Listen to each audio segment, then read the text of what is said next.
Happy Monday rolling out. This is your host, Christal Jordan, and it is time for Reality Check. Now, we have over the last, I would say, maybe 3 to 4 weeks, we have talked about relationships on Ready to Love. We had an amazing, we have had some great Ready to Love interviews with some great interaction from all of you. But one of the things that stood out to me with Ready to Love, and one of the things that I talked to nephew Tommy about when we were talking about the show, is the fact that so many people come on to Ready to Love with baggage, right? And a lot of times we think that our baggage is, relationships from the past. I know when I first, went through, really bad breakup, I thought, okay, now I have baggage from this bad relationship. But the reality is a lot of us, most of us, have baggage from our childhood. That's not a bad thing. That just is part of being a person, part of being a human being. So we get baggage from our childhood from one or two people, either our mothers or our fathers, or a combination of both, which is usually the case. And so as those of you out there that are parents know, I remember thinking when I was growing up, well, I didn't agree with certain things that my mom may have done until I became a parent. And then I realized, oh my God, there's no rule book on this. It's a lot harder than I would have thought. And some of the things that I didn't want to do, I found myself doing, and I understood exactly why my mother had done that.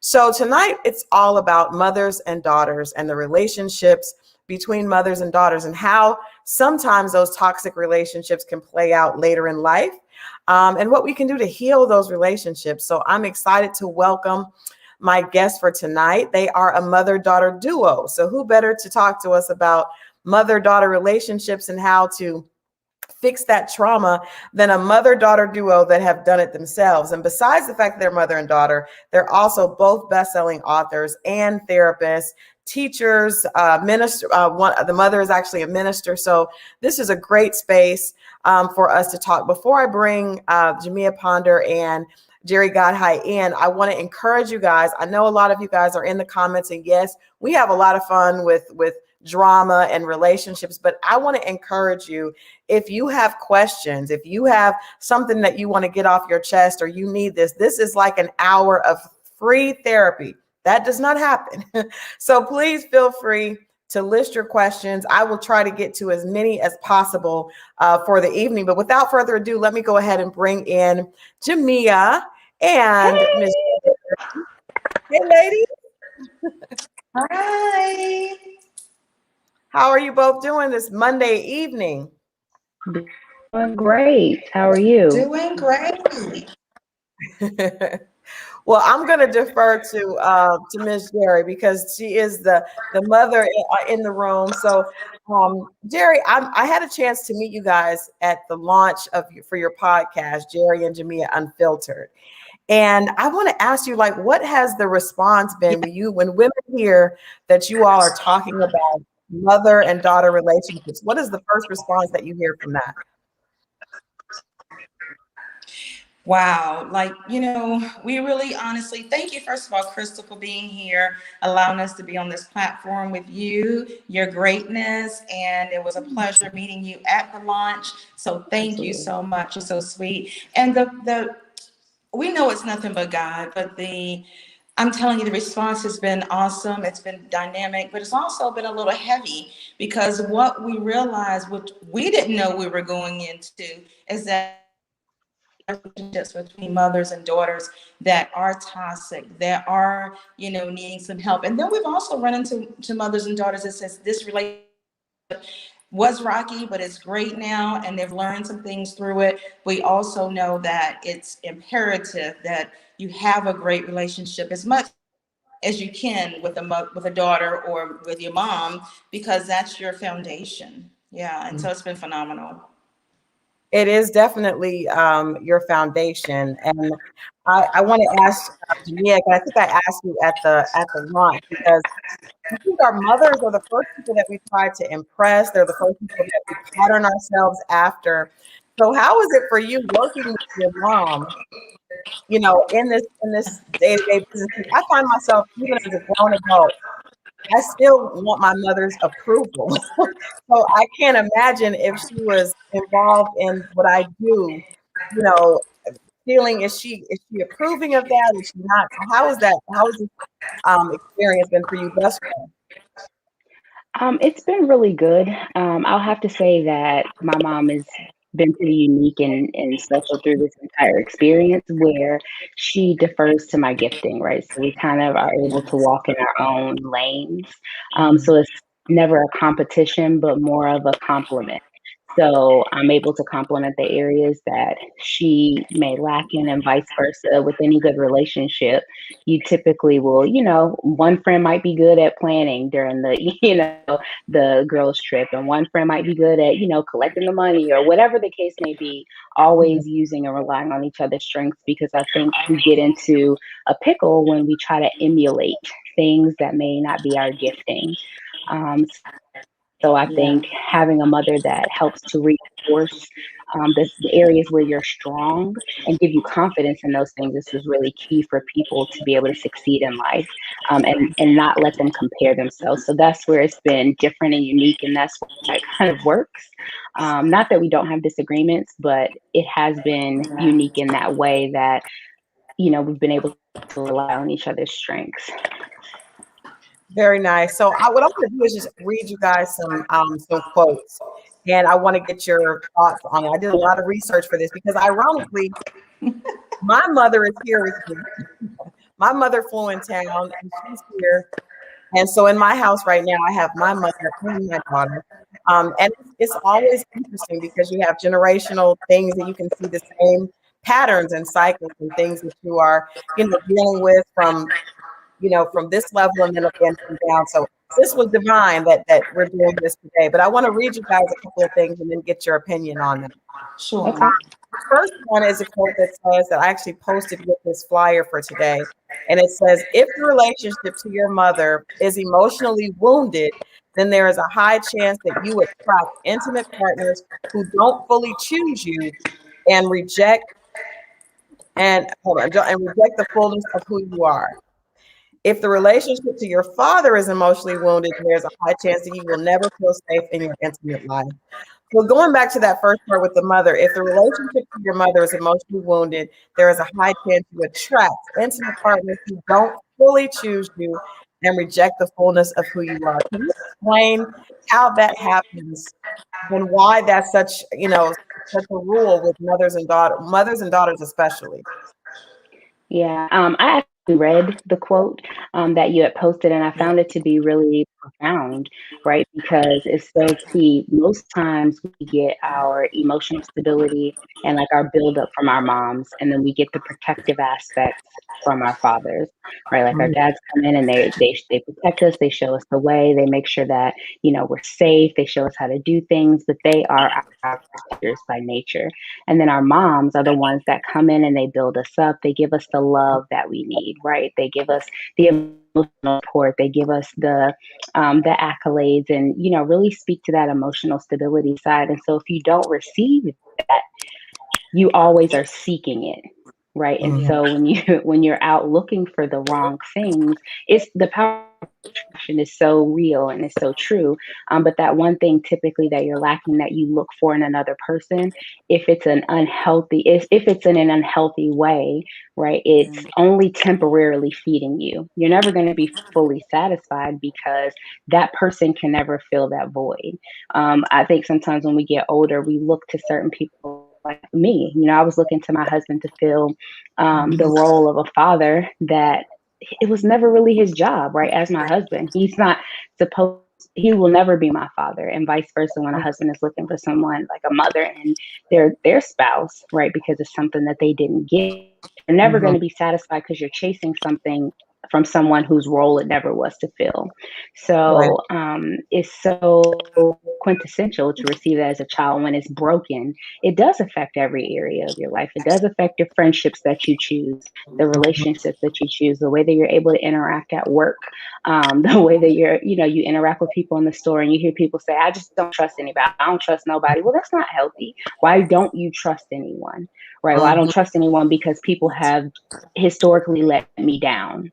Mhm. So it's absolutely true that when you don't get that from the foundation, you looking for it in somebody else, typically Yeah. you attract somebody who sees that, they prey on it, and Mhm. you get taken for advantage. They Yeah. get what they need from you, right? They feed you almost like that slot machine. They feed you the quarter that you need to, fulfill the task, and then they just keep feeding the quarter. So they run out of money, or you know what I mean.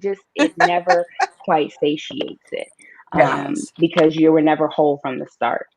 Yeah, you were never whole from the start. If you guys are just joining us, we are talking with Jemia Ponder and Jeri Godhigh, and I am calling this a free hour of therapy because this is really some of the things that people get into when you go into therapy. So that Jemia just shared, Miss Jeri, how would a woman know if that relationship with her mother is dysfunctional, because sometimes we don't know because that's all we've seen. So you don't even know if that relationship is dysfunctional or not, to where you would be able to see some of the patterns that are showing up like Jemia just shared. So what are some things that we can look for to know if we are suffering from what has been like a dysfunctional or a toxic relationship with our mother?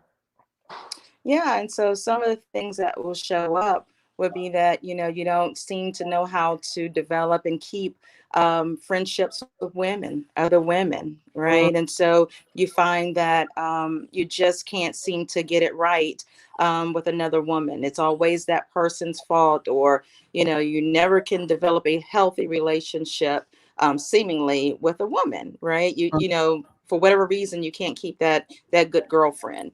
yeah. And then you also see it, showing out, with a relationship with your spouse or with your own children. It starts to show out, and it starts to show up when you start to see some things in your children that you're like, oh, that looks like something Yeah. that I said I wasn't going to do, and now it's Yeah. showing up in my. And it could be a son. Doesn't necessarily mean it has to show up in your daughter.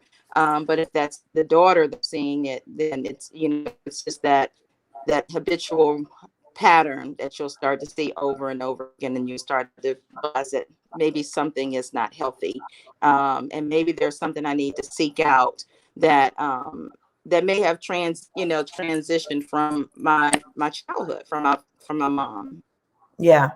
I love that you, generational. because we see that there are so many women, and I know you guys that are listening and have heard women say, I just don't get along with other women. And when Right. I hear that, I used to hear that and not really, think anything. As I got older and went to therapy, then I realized when I hear that, that's a Mhm. direct reflection of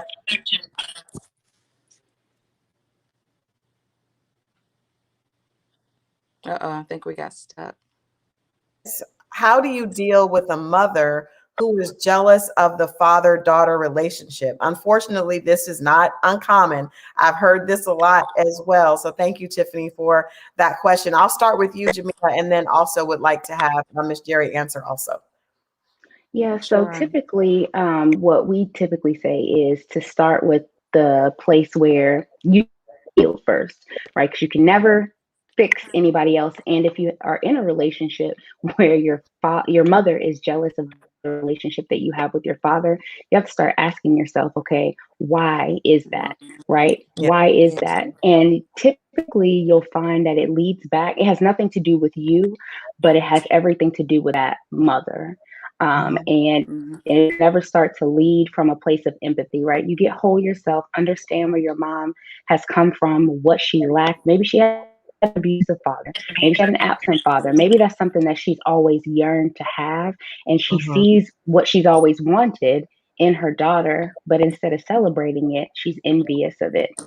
And it's because she's dealing with her own hurt. And it doesn't mean that it doesn't hurt you, right? It doesn't mean that, you should, no longer have a great relationship with your father because it hurts your mother.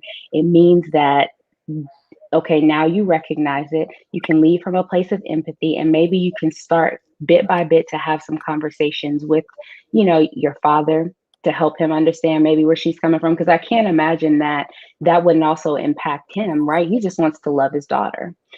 So I Right. would say get healed yourself, start to lead from a place of empathy, and start to have slow but consistent conversations with the people in your life, with the people in your family, your immediate circle, your mom and your dad, whether they're receptive or not. You can always lead with love. The phrases, actions are loud, they speak louder than words.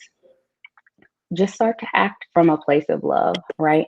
Hey, mom, I love you too. Transfer that love to her. Ask your father to start to help close that, that gap as well. Because while it's not his responsibility to love her like her father should have, Mhm. he can provide a place of, that agape love, that, that transference of a male figure in her life. So that's my input and my take on that relationship, and it doesn't change overnight. I think sometimes we look for microwave answers, right? We're a microwave society, 90 seconds and it's done, but it doesn't work that way. It's a Right. lifelong practice. It's a lifelong, every day you wake up to make that choice. Mhm. That's how you're going to, respond and react. Doesn't always work, the same way, every single time. But Right. I think a consistent, pattern of behaviors over a long period of time will go a lot, will go the distance. And people say, oh, I tried it before. Maybe you have to try it in a different way. Yeah. You got to Definitely. try again. Definitely. Miss Jeri, let me ask you the same question. How do you deal Yeah. with a mother who is jealous of the father-daughter relationship, but under in this situation, because I don't know, Tiffany asked the question, but I'm not sure. What about if the father and mother are not together? Because we know Mhm. that can cause a wealth of issues as well. When the mother and father have Right. split, if the father is very attentive and affectionate with the daughter, how can the daughter deal with the mother that may be jealous of that relationship because her relationship with the father is no longer going on?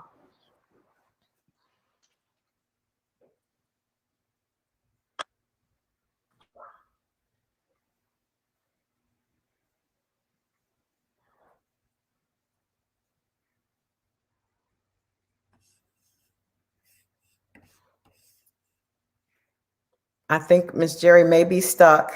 We Uh-oh, know on virtual. there she is. She is. I think I just got lost. I'm You got so sorry. that's okay. I think it's my connection. That's okay. That's okay. We're here. So what would your suggestion be to a daughter that is struggling with that if the mother and father aren't together and the mother is resentful that the father is very affectionate to the daughter?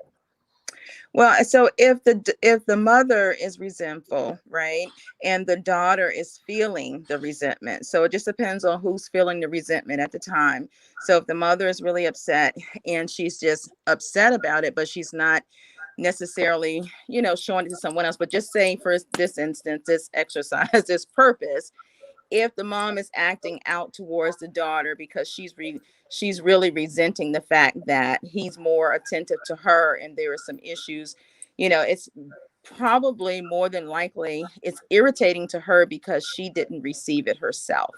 Mm-hmm. And so, as Jamie and I talk about it all the time, is typically it's always something underneath the whole thing of the thing. So we see the thing as, oh, she's just jealous of the mom, of the daughter, and the son. I mean, the daughter and the father's relationship, but it's really about the mother being um, something she's missed in her own life.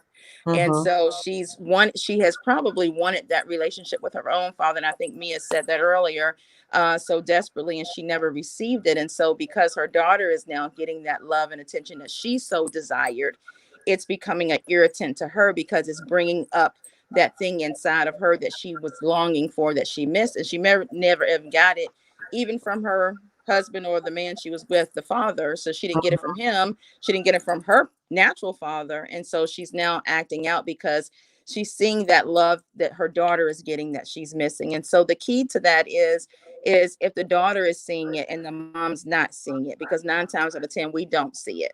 We just Yeah. think that we're just mad. We don't see that it's an underlying issue. So it's Mhm. up to the daughter to say, mom, I think something is going on. Can we talk about it? Can we, I think that maybe there is some kind of, something going on within you that makes you irritated every time you see me and dad together, or you see us doing things? Is there something I can help you with? And then if she resists, then that's all you can do. But you can pray for her, and you can ask God to bring again. You see me now? We're having some technical issues with Miss Jeri's live, but Tiffany said their parents have been married 30 years and are still married, but dad is just doesn't give the same attention to the mom. The mother's father passed away when she was 3, so she didn't ever get that. So the mother, probably just misses that, and I could definitely relate to that, to the mother that didn't get that, and then seeing a father give that to the daughter. What last minute advice can you, Jemia, give to Tiffany as she tries to work through this? And this is just the type of thing that I love that you guys actually address, because these are real issues that we hear all the time. So what advice can you give to Tiffany? She says her mother is very resistant. Her mother probably may not even acknowledge that this is happening, but Yeah. she feels it. So what can we share with her? I love Miss Jeri was like, she can definitely pray for her mother, because obviously her mother is still hurting. Parents still hurt, even though they're Mm-hmm. grown ups still. We all still deal with trauma and pain. But what can we give to her? And then we'll definitely, Tiffany, if you want to connect with Jemia and Ms. Jeri later, we'll definitely leave the information so that you can connect with them offline, because I really want it to be a healing hour for women. So if you need to talk to them offline, we'll make sure you get the information. Absolutely. Yeah. And like I said, the fact that she already knows where her mom is kind of coming from, the fact that she's very resistant to me is highly significant of the level of pain that she's still carrying, right? Because in order to heal anything, in order to get over anything, you have to first address that it even happened. You have to address that is a desire that you desperately have, and then you have to line up your behavior accordingly. And so, Tiffany, I would say to you, know that, you'll never change your mom, not in and of yourself, but you can be the catalyst that helps drive her to want her own change. And like I say, having those roundtable conversations, maybe you start with your dad, and he's not going to be the end all, the be all. 30 years is a long time of not having that kind of love. Right. And so you can be very resistant, to getting hugs and like, I don't even want you to touch me, so it can be a source of irritation. And so I would say just to start having those conversations low and slow. Hey, mom, I know you were like 3 when your dad passed, but some conversation starters, maybe not talk about the heavy hitting stuff right off the bat, but start asking her about her story. What did you think marriage was going to be like when you got married? Take her back to happier times. And then start to work your way backwards into stuff, because nobody is going to want to be approached with, why are you so, why are you so upset? Nobody's going to respond well to that. You know what I mean? Most people, when they're confronted in a corner, they come out swinging. They're not going to come out with the lovey-dovey stuff. So I would say start asking her about her story, ask her questions. We have some conversation starters with, some low tips and questions and things that you can start conversations with your mom.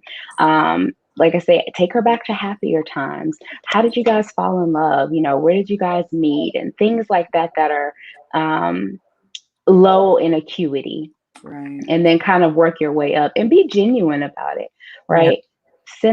Find out what her love language is. Maybe it's hearing "I love you." Maybe it's seeing it written. Maybe it's a task around the house. Start displaying love to her in a way that is meaningful, right? It may be her favorite candy bar. It may be a trip to the movies. It may be, my mom likes vacuum lines in the floor, believe it or not. And so if she comes home and she sees vacuum lines in the floor, it literally lights up her day. So find out what that thing is and start to build on that relationship, because it may not she'll never get that paternal love, right, that she's been looking for, but Mhm. it can also that void can be filled with a real love that's tangible right now, and it can come Right. from you. I It Right. can love come from a real place. she may be even able to teach her father how to love her mother better, by her Right. example. So Right. thank you so much for that, Tiffany. And like I said, we'll make sure that we have information. If you guys are just joining, we are talking about the importance of a mother-daughter relationship. And I have another quote that I got from actually from Google, and it says, an unhealthy mother-daughter relationship can lead to poor relationship with oneself, low self-esteem, and self-criticism. Another consequence can come in the form of maintaining emotional or physical distance from other relationships, lack of trust, and the lack of ability to develop attachment to others.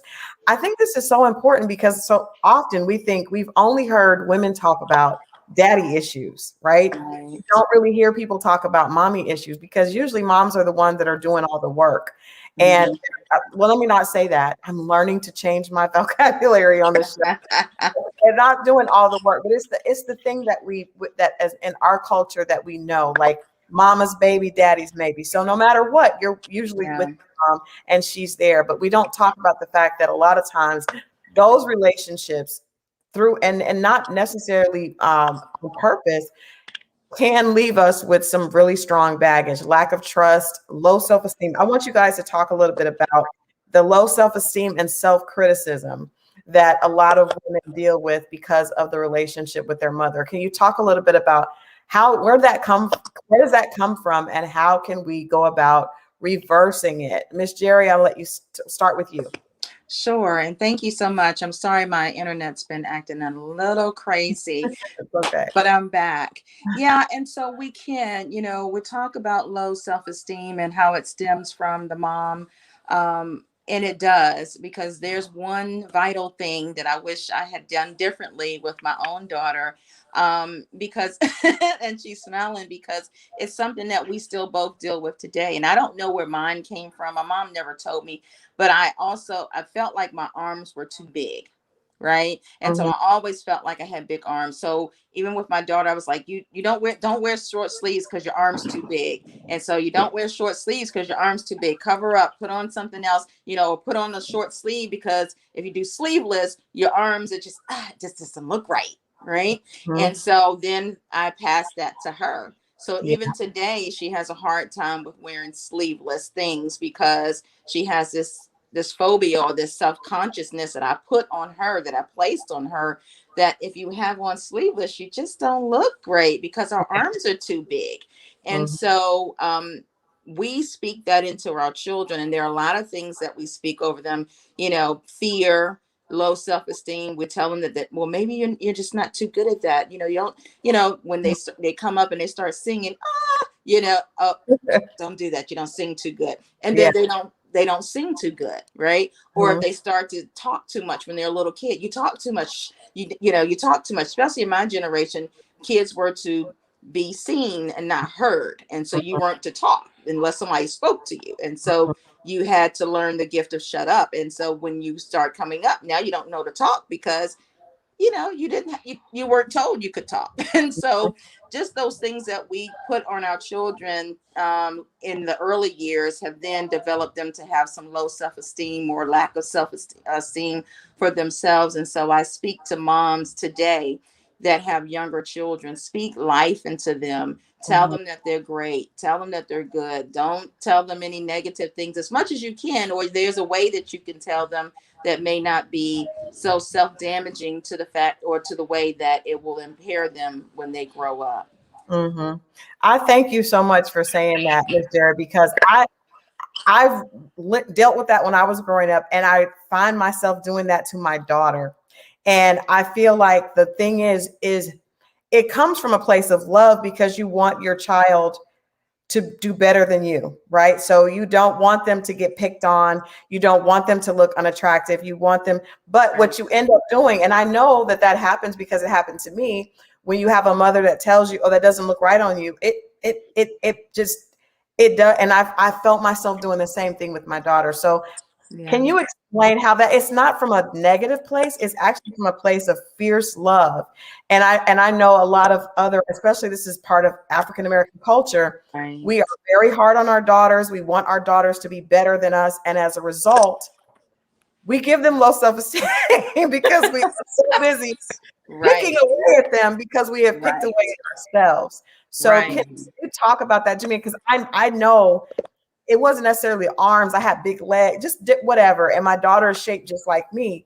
And I know I feel myself doing that same thing to her. And so I try to correct it and just have this conversation with her. But you're right. Tiffany said we tend to condition our daughters the same way that we were conditioned growing up. So can you talk about how that felt to you and the fact that you guys are working together through that? I love that. Yeah, so that was the first thing that came to mind was the whole, you put them on the moms. Like, okay, like nothing sleeveless. And I have 2 daughters. Mm-hmm. And so I find that I struggle with that, with not over analyzing them and letting them be, according to how they are. Because my middle daughter, you can't tell her she ain't fine. You're just not gonna be able to do it. But I find myself fighting against that, right? Because I want to say something. I'll be like, you can't wear that, that it's too tight. And it's difficult. It's very, very difficult. But still dealing with that as an adult, like I'm trying to keep that in mind that that's something that I still struggle with. Going to the in the summertime, I got on like, why you got on a kimono? Where are you going? It's hot outside. So it's definitely something that to think about and to keep in the back of your mind. But the problem comes in when you don't even recognize that's an issue. And you brought that up earlier about, people they just do it because that's all they ever know. Mm-hmm. Right. It's like growing up in an area and everybody vacations at Destin. You think that's the top thing in the world, but you don't know out there, that people are traveling to the south of France. Right. Your vision is very narrow. It's like, oh, I went to Destin, it's not, it's good job. You know what I mean? You went to the beach. Very nice. But, if that's all that's all and that's all to do until you're exposed to or you learn differently. We just continue. That's why we talk about generational curses. You just continue to pass it along from person to person to person to person to person generationally, and that's all we ran into this lady and she said everybody in her family was big.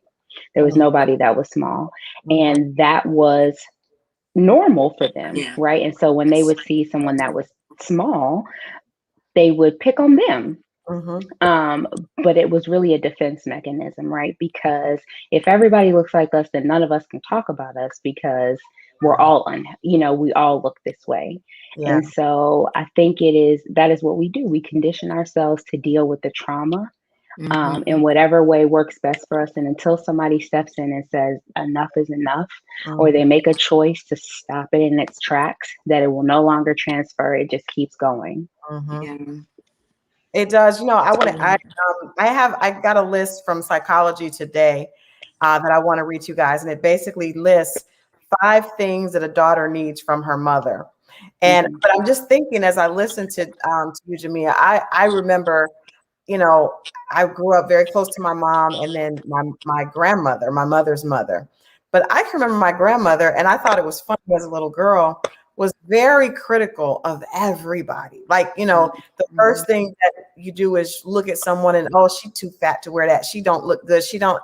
And it's, you're laughing, but then you're thinking, uh-oh, I'm going to get judged the same way. And I remember being I've dealt with, and still do, dealt with just as a teenager and a preteen, extremely low self-esteem. And when I think about it, a lot of it went back to what you hear, because when you hear your grandmother, a Black woman, talking about how bad other Black women look, if they're not perfect, then you feel that I'm supposed to be perfect. And if I'm not perfect, perhaps I'm not worthy of love. Perhaps I'm not worthy of these things.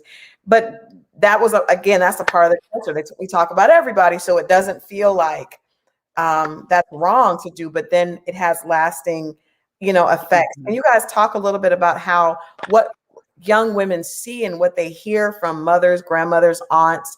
How does that play a part in how they see themselves? Yeah. Yeah. So it plays a lot, because what you see and what you grow up in and what you hear and what you do is very much the same that you're going to do, unless you have an awakening. You have an awakening in your life that says, oh my gosh, I don't want to do that. I don't want to be like that. I don't want to, repeat that same cycle. If you don't know any different and you don't have that awakening, you're going to repeat the same cycle. And so we tell women that they're struggling with something.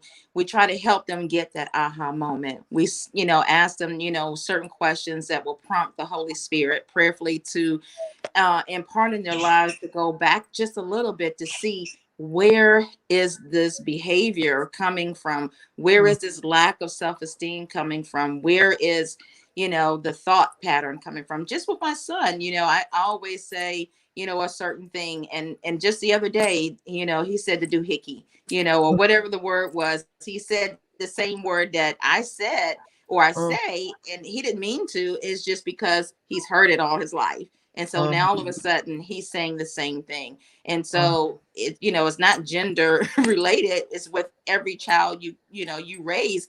If they see and hear a certain thing long enough, they're going to pick it up, and they're going to do it unless they see that, oh my gosh, I've got to stop that cycle. It's just, But yeah, I think it's like you said too, Christal, with if that's something that you've witnessed your entire life, right? Like you yeah, witnessed your grandmother look at other people and judge them up, right? The things that you hear her say often becomes your rule of standard, right? yeah, It's like, well, I right, can't do this because, grandma said that ain't cute. you Mhm. know, right, grandma said, oh, she ain't got no slip under that skirt. Mhm. And I'll be like, now I'm looking for white slips at JCPenney. That becomes how we measure our self-worth in a Mhm. sense. And if I'm not meeting these metrics, and now I'm looking at other people like, that girl, she's loose. No, she ain't got on no pay. That's All it. of these things. That is that. That's that. I had a girlfriend that her mother told her if she wore red, she was too dark skinned to wear red lipstick. oh, wow, And to this day, she told her this back in probably middle school. We're obviously light years ahead of that at this point. And right, that's still in the back of her head. I can't wear this because that looks like a whorish color. That's this. And then if I do wear that, because maybe I like then there's something wrong with me. So I love the fact that we're talking about this, because I don't hear a lot of conversations, especially when it comes to women, because our moms are usually so amazing. We don't want to say that they've done anything wrong. It's like, right, I love you, she's amazing, but some of the things that have happened have hurt me. And right. if we don't talk about it, we can't heal. So I'm But gonna usually, I'm sorry, can I just insert something really quick? Because you'd asked before, like, how do we know what Mhm. thing is, kind of in us. And my mom was saying we ask certain questions, but one of the quick ways to really assess, something in the area where I've, seen some lack is, what did you grow up saying you would never do as a parent? You started off the interview that way. And that's Mhm. usually a quick, short list of things that really impacted you, right? You're like, when I become a parent, I'm never going to keep my kids from, I'm going to let them date when it's time to date. And, I'm going to let them do these things. You say all of these things, whatever that list is typically the Your things that need to be addressed. Right. Absolutely. Right away. Right away. And, some healing needs to occur from that. You summed it up perfectly. I'm never going to do that when I become a parent. But Mhm. we always say what we're never going to do, but we don't say what we're going to do, right? We don't heal from Right. those things. And then we don't make a list of things that we're going to do as a parent and then see how it works.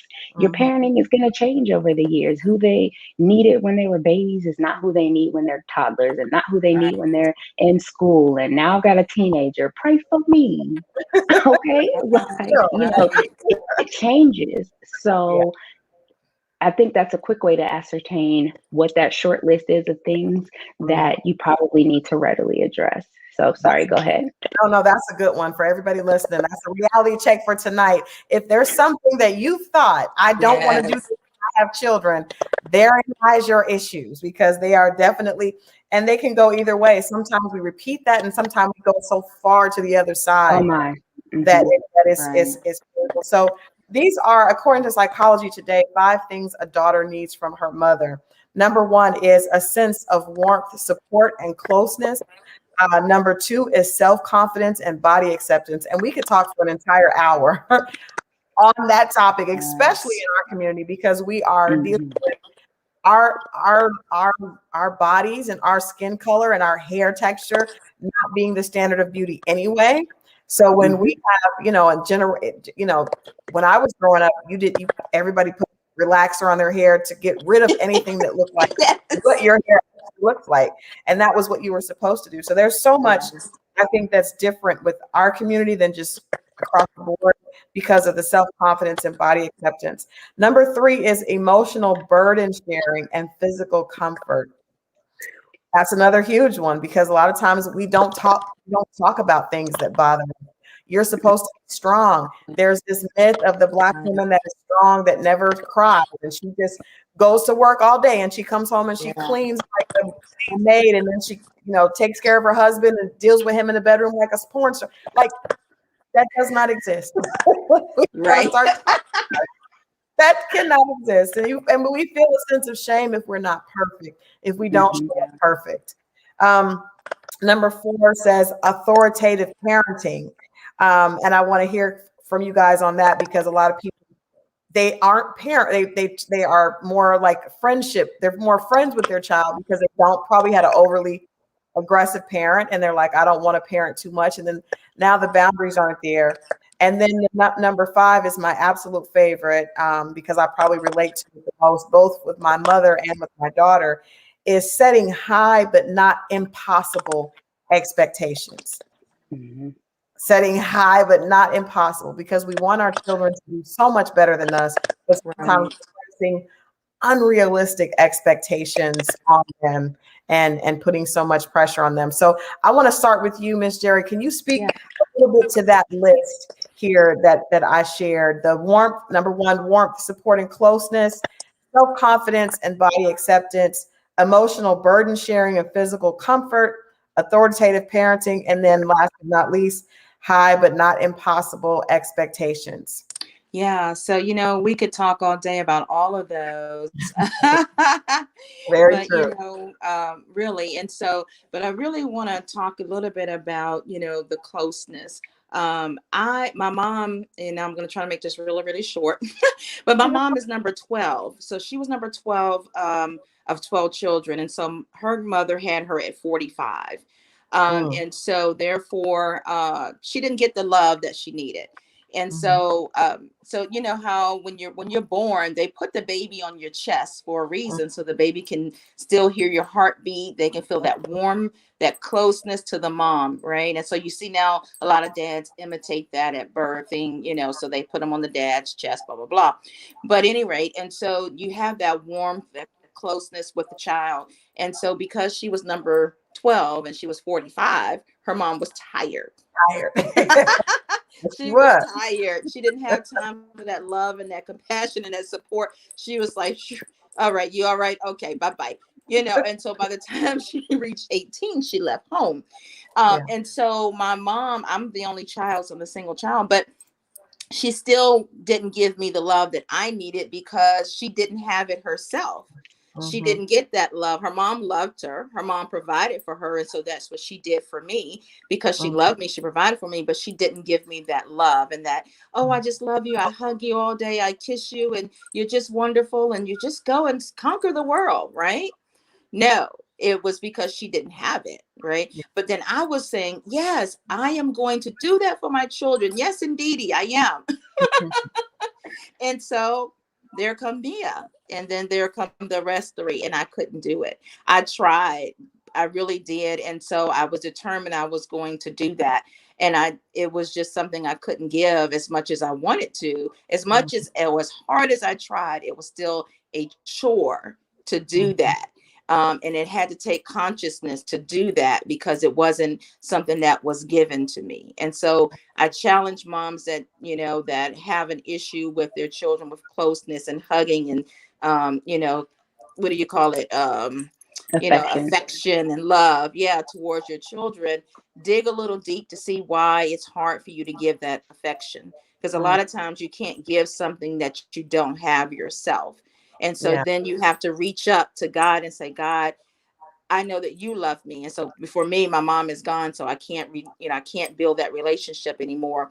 But for me, I can reach up to God and say, God, because you love me so much now, I can pour that love into my children that they so desire. And even though Jemia is what, 30 something, oh, Don't put my business in the street. All right. even though she's up there in age, it's still never too late to give them 25. that love and affection that they need or that Yeah. they missed as a child. And so I challenge any parent today to let you know there it's never too late.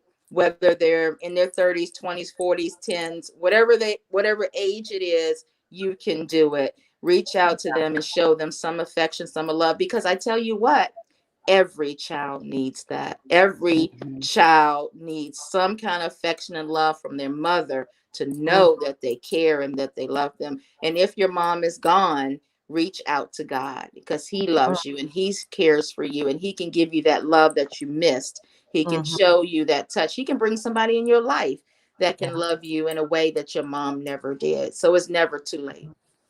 I love that. Thank you so Thank much. you. Jamia, what from that list kind of sticks out to you? Yeah, so I think specifically in the Black community, you talked about a little bit. Well, on the list was also emotional stability. I don't remember the exact verbiage, but was it emotional support, Hold on. It is emotional burden sharing. burden sharing? Yeah. Physical. So Mm-hmm. and physical comfort. So, that kind of ties in with the affection. But moreover, for me, and one of the things that I kind of get on my soapbox about is teaching your children how to deal with emotions, right? Because we're really good filers. We like to file Mhm. things away. I don't have time to deal with that. And you Mm-hmm. don't have time to deal with it because you don't know how to deal with it. We don't know how to sit with emotions. And Mm-hmm. they're there on purpose, right? They're emotional, they're checkpoints. So, like, I start feeling anxious. Okay, why do I feel anxious? I feel anxious because I have 6 deadlines coming up for work. Okay, well, what can I do about it? Once you can stop and recognize what the emotion is, you can Mm-hmm. start to deal with it. But the problem is as children, we weren't allowed to do that, right? So me growing up, mom was like, "You just stop that crying. We gotta go. Get your shoes. We gotta go. We don't have time for that. You need to Yeah. get it together. You're not sick, okay? You feel fine. You're going to school. It's like here's a 2 Tylenol. You're going to school. Do not miss the Yeah. bus, and Yeah. make sure you lock that door when you leave." We don't have time to deal with emotions. And it's Yeah. probably because our moms didn't know how to deal with emotions. And so if you're crying, it's unnecessary, Yeah. right? And you're about to get on my nerves. Right. But right. And so, but the real thing is teaching kids how to deal with their emotions. Yeah. Okay, well, why do you feel sad? Telling them that feeling sad is normal, It's right? okay. It is a normal emotion. And I think sometimes we get ostracized or we get picked on because, we feel certain ways. You're a boy, you shouldn't be crying. Same thing. It's not so abstract that you would cry or that you would feel sad or you would, whatever it is, but we're never taught how to deal with our emotions. So we grow up as adults not knowing how to deal with our emotions. So we lash out at people. Yeah. Everything looks the same. Mm-hmm. I'm upset, I lash out. I'm sad, I lash out. I'm happy. You should be happy too. We Mm-hmm. have a transference of emotion that always happens. Why do we do that? Because we don't know how to properly assign it. We don't Yeah. know how to take the time out to really sit with those emotions. So, Yeah. and as a mom, you should be their safe space to just completely fall apart with Mm-hmm. no judgment. Your mom should be that place that you can dump your innermost feelings and she can say, I understand what you're saying. Mm-hmm.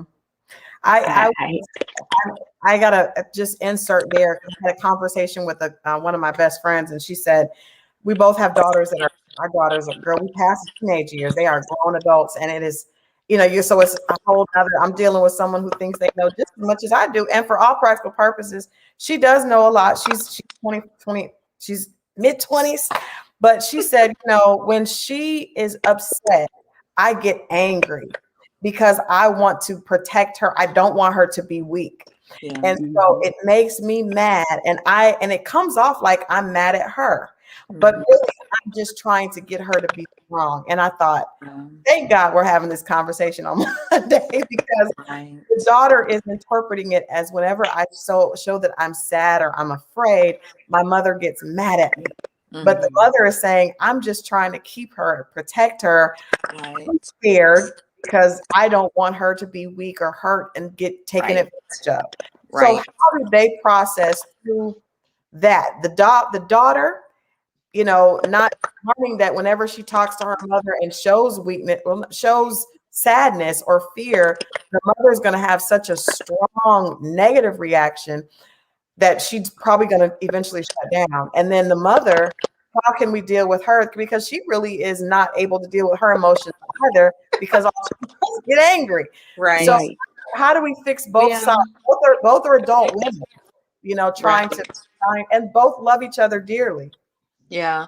So it's hard, Christal, because the reason I did that to Jamia is because I wanted her to be strong.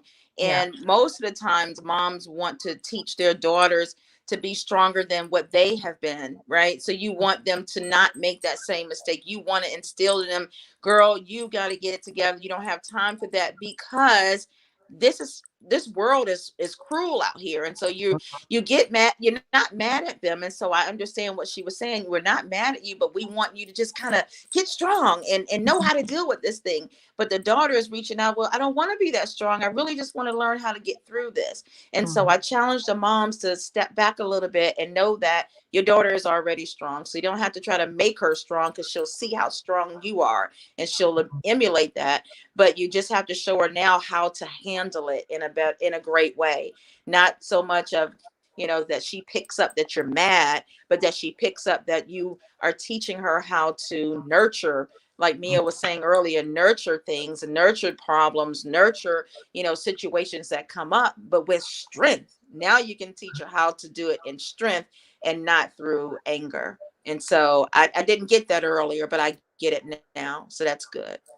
But also don't circumvent her growth, right? Yeah. You had to go through certain things in life, and I know sometimes that it's tough, right? We don't want to see our children hurt. We don't want to see them in pain, but it's also a part of their journey, Yeah. to a Yeah. certain degree. And so they've got to be able to learn their own life lessons. And if you know that you've given her all the tools, right, that you've packed her tool bag, you got to trust that when those circumstances arise, that she's going to take out the appropriate tool for the job. And Yeah. that when she's coming to you, you can remind her which tool to use. But that only comes with your own personal growth, right? Your own personal strength. And that's something Right. that, I'm still learning. My kids are still little, so I'm helping to steer, right? I'm still in the authoritative parenting role where I can say, it's because I said so, period. Because, That's not you know, working. and you're right, and it doesn't necessarily work as an adult parent, but Right. if you trust that you've given that child every tool that they need to succeed, then you got to trust that they're going to use it. And if not, all the decisions also add to what they've learned about that scenario, that they won't approach it the same way the very next time. So you Yeah. just need to be there as that safe landing space. They're always going to come back. You should be their home base. I am home base for you. Right. So, And the thing of it you're is always going to have their too, back. the thing of it is too, and that's good, Mia, because what you reminded me of is some things they do have to go through. We all have to go through some things, and if we always safeguard them through the things, they'll miss the very thing that they had to go through in life that will grow them up to the person that God has for them. Because ultimately, they're God's child, and so He'll guide them through those things that they need to go through in His way, in His time, and we're just there to be, like you said, that safe place to catch them if they need to be caught. So that's great. That's so hard, Miss Jerry. I tell you, I'm going to be coming in and sit down in your chair because it's hard to let it's hard to let them fall. It's hard to Oh, let them yes, it make their is. own decisions, but you have to. Before we go, and people have, thank you guys so much for chiming in and saying this is a great discussion. This is great energy. I want to make sure that I share with you guys, with the audience, a little bit more about what you guys have done. We just jumped into this conversation because I knew it was so necessary, and I wanted to give people a chance to kind of hear. But I wanted to also give you guys a chance to share. Both of you guys are authors. I know, Ms. Jerry, you're also a minister, so I love that you bring a very spiritual aspect to therapy. I don't think that therapy can happen without people having another foundation that is unwavering, which is in my case, God.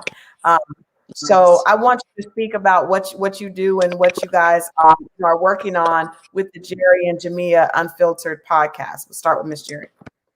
Yes, thank you so much. We're so excited. Our new book is out, Deeper Women Teach, and it is an anthology with 8 authors on it. And so we're excited about that. But we're more excited about what God's doing in and through us in our podcast. Season 1 is going to be released this fall. And so we're so excited that God has allowed us the opportunity to minister and talk to and coach mothers and daughters everywhere.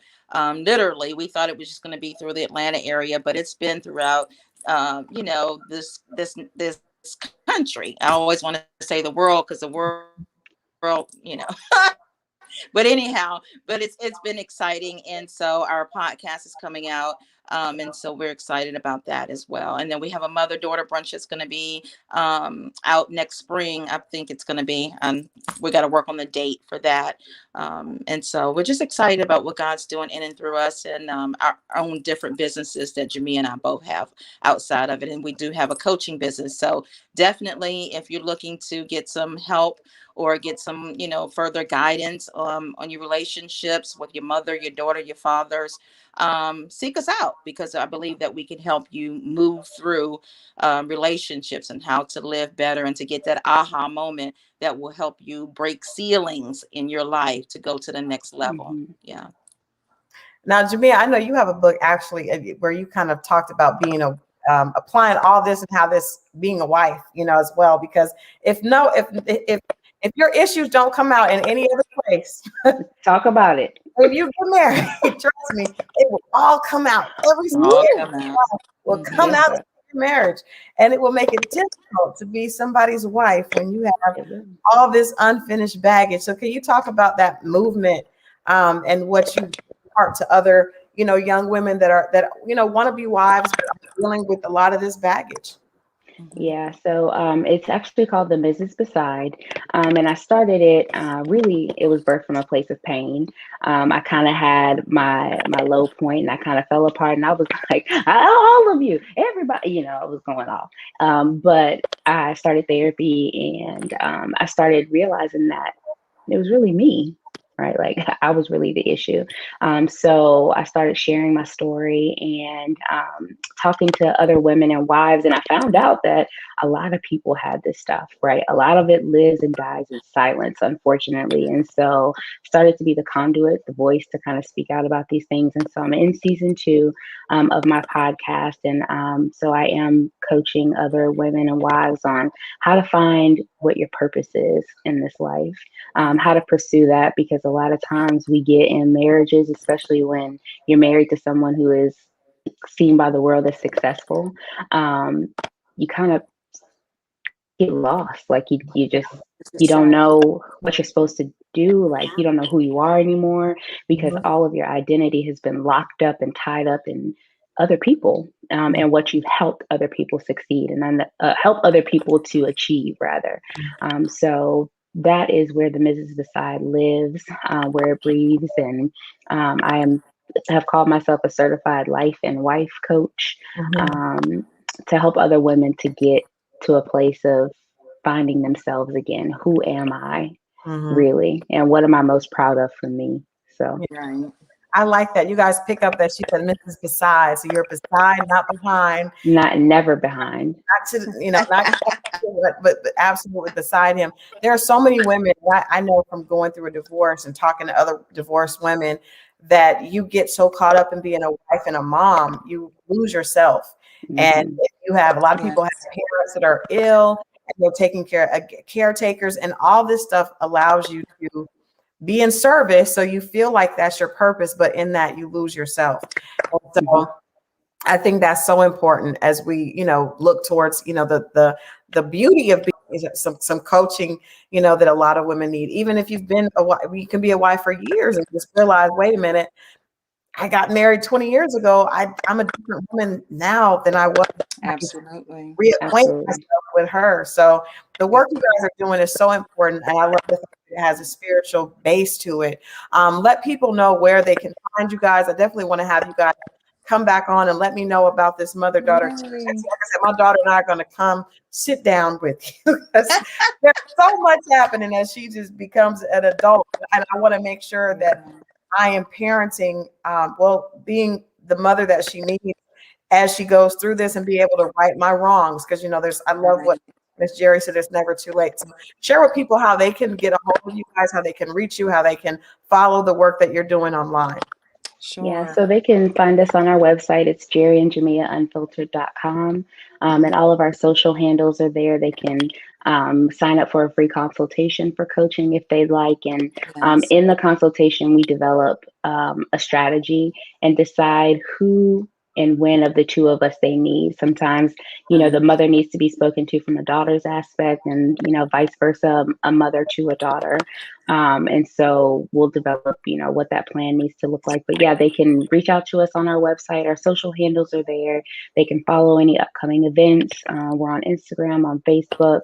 We can always be reached by email as well. So all of our contact information is there. What's the website? Jeri. Sure. It's Jeri and Jemia Unfiltered.com. I forgot the unfiltered part. So, and Instagram as well. Okay, so I just put that in the comments for everybody that asked about that. Tiffany, that is there, and you can also follow them at that handle on social media. I'm sure if you reach out to them, they will answer you back. Well, ladies, I appreciate you guys so much. I'm going to talk a little bit more than we did at the launch, but I'm so thankful for your ministry, because I know this is something that's needed, and a lot of women don't realize that. But I think when you hear this type of conversation, they'll want to find out how they can get more help. So I appreciate you all, and I honor the fact that you guys are doing to help other women be better versions of themselves. So thank you so much. Absolutely. Yes, thank you. Okay, so we'll be in touch, but we thank you guys. Thank you for hanging out with us here on Reality Check, and we got some great nuggets from tonight. Bye, guys. All right. Okay, well, I appreciate you guys hanging out. I hope for everybody here, you guys were able to get some good stuff from that. We know that, like I said, we've talked about the reality shows, and we see all these women going on reality TV and dealing with issues, and some of these issues, are a lot more than just the men that they're dating. It stems back to the things that they were taught or the things that they weren't taught in childhood. But I love the fact that their message is it's never too late. I don't care how old you are, you still, become a child when it comes to your mom. And I think that is just how, God made it. So in any case, I hope you guys got something from tonight's discussion. If you want to see more from Jeri and Jemia, the website is there, www.jeriandjemiaunfiltered.com. As for me, I will be back on Monday. We have some great guests. We're still not quite finished with Ready to Love, so check in with me later this week, and we'll be talking more about that. But we have a great Monday coming up for you guys. But like I said, I'll probably be back later in the week with more from Ready to Love. All right. You guys have a great, productive, blessed week. I love you for watching, and I'll see you next time. Bye-bye.